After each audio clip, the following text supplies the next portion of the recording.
नमस्कार, माझं नाव अनंत अजय नाईक. तुम्ही पाहता अनंत एक्सपिडिशन गोवा. आज आपण आलो आहोत पेडण्यामधील श्री भगवती देवस्थानामध्ये.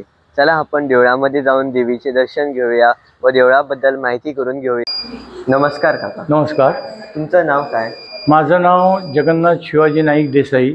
हे श्रीदेवी भगवती रवळनाथ तदनुषंगिक देवस्थान समितीचा मी सचिव या नात्याने इथे कार्यरत आहे. तुम्ही आम्हाला या देवळाबद्दल काही माहिती सांगू शकाल? निश्चित. हे जवळजवळ 600 वर्षापूर्वीचं मंदिर आहे. या देवळाची जी एकंदरीत बांधणी आहे आणि कला आहे ती सगळी हेमाडपंथी पद्धतीची कला असून या देवळाला फार जुना असा इतिहास आहे. हे देऊळ पोर्तुगीज कालावधी त्याच्या आधीपासून म्हणजे जवळजवळ 600 वर्षापूर्वीचं मंदिर आहे. त्यामुळे ह्या मंदिराला फार जुना असा इतिहास आहे. आमची सर्व देवस्थानातील मंदिरं ही 9 वाजता सकाळी उघडली जातात. त्यानंतर साधारणतः 1 तास सगळी षोडशोपचार पूजा होते. अभिषेक असेल तर अभिषेक होतात, त्यानंतर पूजा होते आणि त्यानंतर 10 पावणे 10च्या दरम्यान मंदिर भाविकांना दर्शनासाठी खुलं असतं.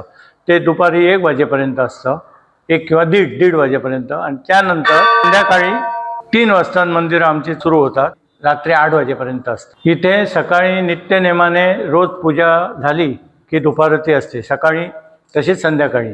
त्यानंतर रोज